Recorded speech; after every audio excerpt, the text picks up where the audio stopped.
আসসালামু আলাইকুম। আমি এখন কথা বলবো কিভাবে বায়োলজি পরীক্ষার আগের দিন প্রিপারেশন নেবে। দেখো, ম্যাক্সিমাম সময় এসএসসি পরীক্ষার আগে, বায়োলজির আগে, ধরো আজকে তুমি উচ্চতর গণিত বা কেমিস্ট্রি পরীক্ষা দিয়ে আসলা, আসার পরে দুপুরবেলা বাসা আসার পরে আজকে আসলা, দেন তার ঠিক পরের পরের দিন তোমার এক্সাম হবে। তাহলে তোমার হাতে বেসিক্যালি সময়টা থাকে আজকে রাত এবং কালকে পুরো দিনটা। তো এখন আমরা যেটা প্রেফার করি, প্রথম দিন আজকে রাতের বেলাটা কিভাবে তুমি কাজে তো লাগাবে। নিয়ম হচ্ছে দুই ভাবে। নাম্বার ওয়ান হচ্ছে নাম্বার ওয়ান হচ্ছে তুমি যে কাজটা করবে, তুমি দেখবে যে তুমি কোন কোন অধ্যায় কম পারো, কোন কোন চ্যাপ্টার তুমি কম পারো, কোন কোন চ্যাপ্টার তুমি কম পারো। হ্যাঁ, সেই চ্যাপ্টার গুলো তোমার কাছে মনে হয় অনেক কঠিন লাগে, তুমি রাতের বেলা সেই চ্যাপ্টার গুলো পড়ে রাখবে। অনেকেরই আগে অনেক ভালোভাবে প্রিপারেশন থাকে, তারপরও তোমাকে আগে ফাইন্ড আউট করতে হবে যে তুমি কোন চ্যাপ্টার গুলো বা কোন টপিক গুলো সবচেয়ে কম পারো, যেগুলা তোমার পরবর্তীতে অবশ্যই পড়তে হবে। সেই কঠিন টপিক গুলো তুমি আগে পড়ে ফেলবে।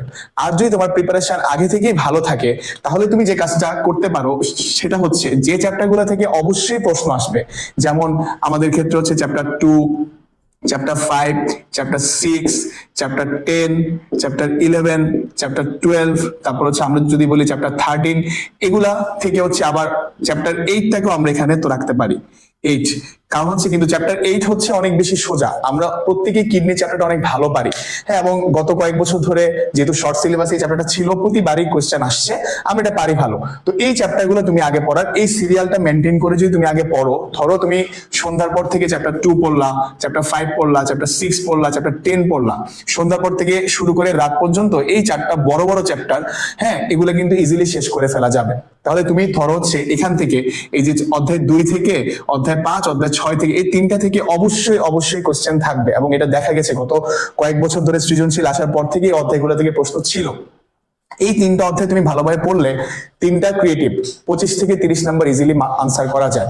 এর পরবর্তীতে হচ্ছে অধ্যায় 10। অধ্যায় 10 থেকে গত বছর ঢাকা বোর্ডে প্রায় 16 নাম্বারের প্রশ্ন আসছে, 14 থেকে 16 নাম্বারের প্রশ্ন আসে ক খ গ ঘ অ্যাড করে। তো এইটা তুমি পড়তে পারো। 11 নাম্বারটা তুমি পড়বা। দেন হচ্ছে অধ্যায় 12।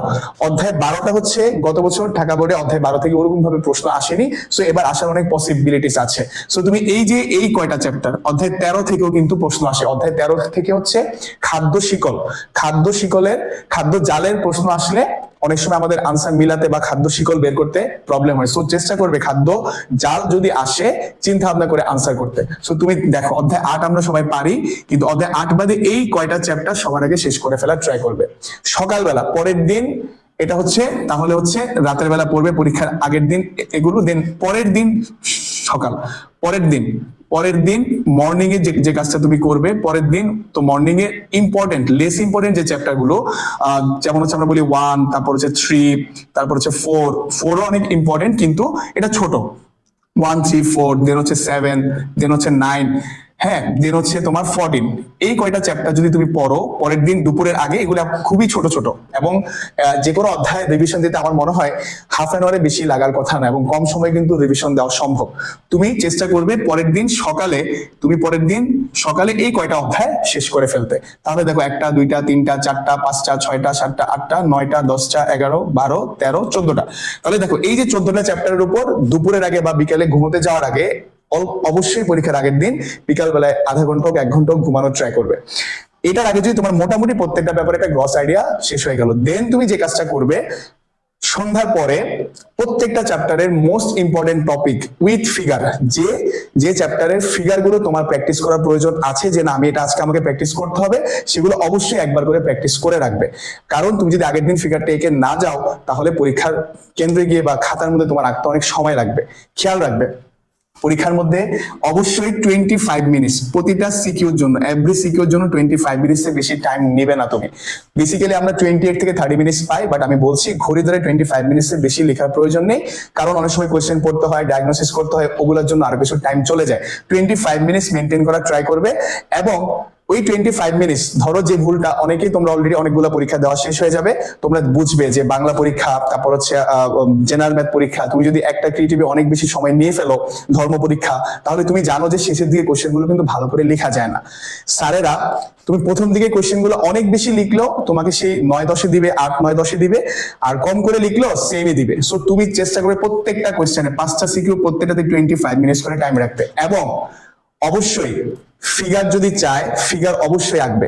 আর যদি ফিগার নাও চায়, সেক্ষেত্রে অল্প একটু করে জাস্ট গ্রসলি একটা ফিগার এঁকে দেওয়ার ট্রাই করবে। এতে করে স্যাররা ভিতরে না পড়ে অনেক সময় ফুল মার্কস দিয়ে দেয়।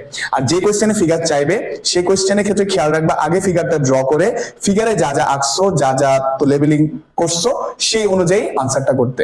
অনেকে কি করে, আগে লিখে তারপর আঁকে ফিগার, বাট আমি প্রেফার করি তুমি আগে ফিগারটা আঁকো, তাহলে তোমার ব্রেনটা অলরেডি পড়া শেষ হয়ে যাবে, তখন তুমি ইজিলি বাকিটুকু তুমি আনসার করতে পারবে। বিএমআই বিএমআর এর ম্যাথ আসলে আগে দেখবা সেই বিএমআই বিএমআর এর ম্যাথটা তুমি পারো কিনা। অনেক সময় এক্সেপশনাল কিছু বিএমআই বিএমআর এর ম্যাথ থাকে, যেটা অনেকে করতে গিয়ে পেঁচাই ফেলে, পরবর্তী অনেক টাইম তো লসে। আগে দেখবো ইজি বিএমআই বিএমআর এর ম্যাথটা কিনা। যদি তুমি পারো, তাহলে তুমি সবার আগে ওই কোশ্চেনটা আনসার করতে পারো। দেন আরো কিছু খেয়াল রাখবা, অবশ্যই ফিগার রাখবা। আই রিপিট, অবশ্যই ফিগার রাখবা। ফিগার যে যত বেশি আঁকবা, সে তত বেশি মার্কস ক্যারি করতে পারবা।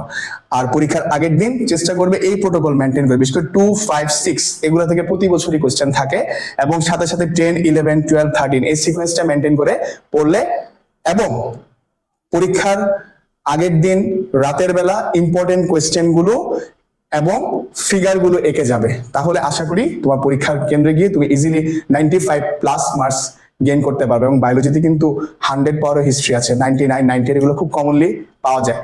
খাতা চেক দিবে, খাতার মধ্যে 25 মিনিটসের বেশি কোনো সিকিউ লিখবা না। আমি আবারও বলছি, একটা সিকিউ তুমি 50 মিনিটস লিখবা, বাকিগুলো যদি তুমি 10 মিনিটসও টাইম পাবা না। 50 মিনিটস লিখলে ওটাতে স্যার তোমাকে 9 অথবা 10 দিবে, আর যেটা তুমি 10 মিনিটস লিখবা সেটা তুমি পেয়ে যাবে 4-5, তখন কিন্তু তোমার বিশাল লস হয়ে যাবে। এটা অবশ্যই তো মাথায় তো রাখবে, ফিগার রাখবে। আশা করি প্রত্যেকের পরীক্ষা অনেক বেশি ভালো হবে। অবশ্যই প্রত্যেকে 90+ মার্কস গেইন করতে পারবা।